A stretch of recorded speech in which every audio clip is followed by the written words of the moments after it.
Peuple de France et du monde, je viens vers vous pour faire appel à votre bon sens. Hommes et femmes de la Terre, écoutez la souffrance de notre planète. Bientôt toutes nos sources d'eau seront empoisonnées. Le dernier arbre aura été coupé, et nous prendrons conscience trop tard que l'argent ne nous nourrit pas. Nos dirigeants politiques nous ont menti, trahis, et nous sommes tous victimes d'un esclavage financier depuis bien trop d'années. Tellement d'années qu'il m'a fallu chercher l'origine de la faille de notre nation actuelle dans les livres d'histoire. La conclusion est claire, laissez-moi vous l'expliquer. La République fut créée sur la base des écrits de Machiavel, au milieu du XVIIIe siècle. Je cite. La République garantit le pouvoir par la corruption.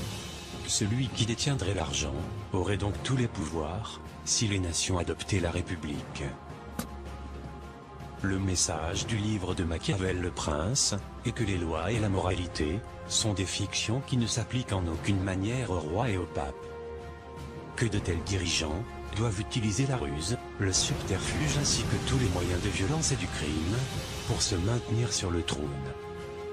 Ils se trouvent aujourd'hui à la tête des États, tout en se faisant passer pour des personnes justes et pures.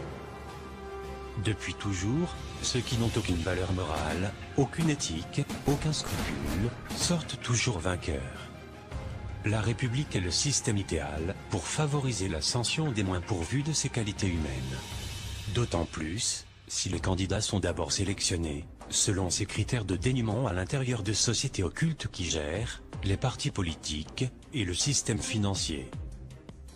Celui qui ment le plus, fait le plus de fausses promesses, gagne toujours face à celui qui tente de ne pas trop tromper ses électeurs. Le raisonnement est parfaitement juste.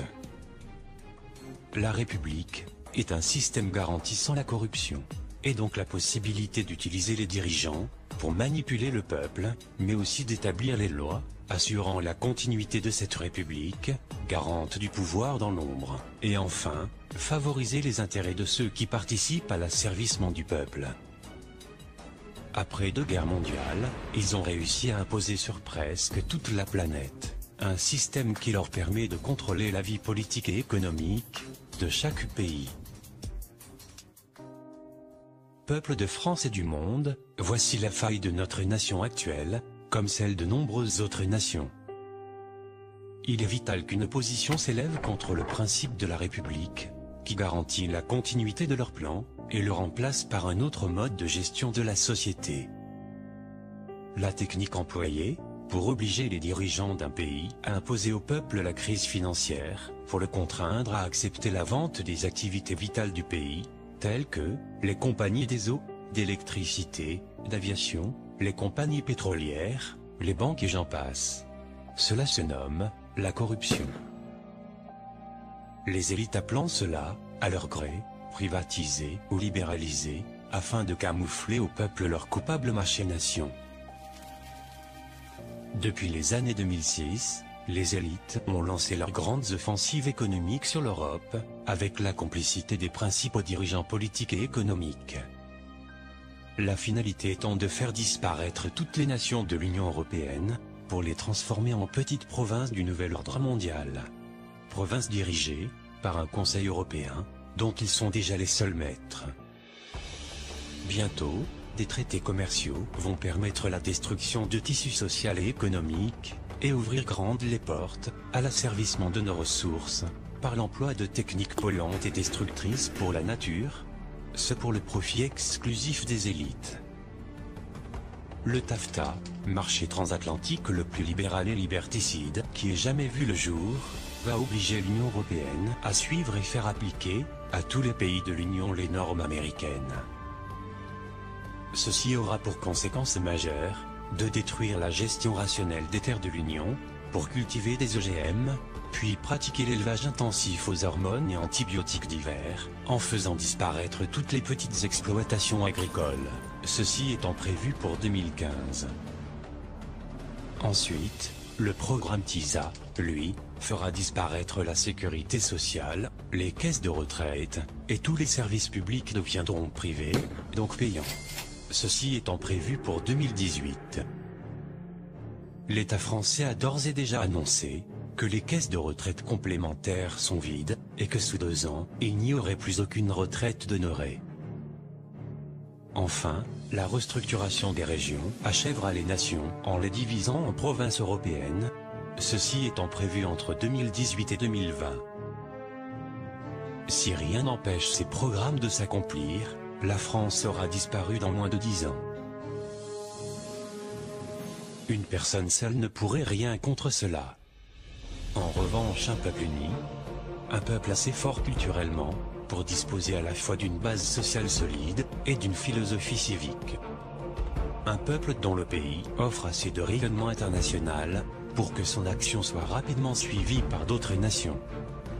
Un tel peuple pourrait prendre définitivement son avenir en main. Vous, Français, qui refusez ce nouvel ordre mondial, vous qui voulez conserver identité et indépendance, vous qui souhaitez établir vos propres valeurs, votre propre mode de vie, vos propres lois et enfin retrouver votre dignité. Vous, Français, qui jugez que la prospérité de la France ne devrait pas profiter qu'aux seuls banquiers et politiciens.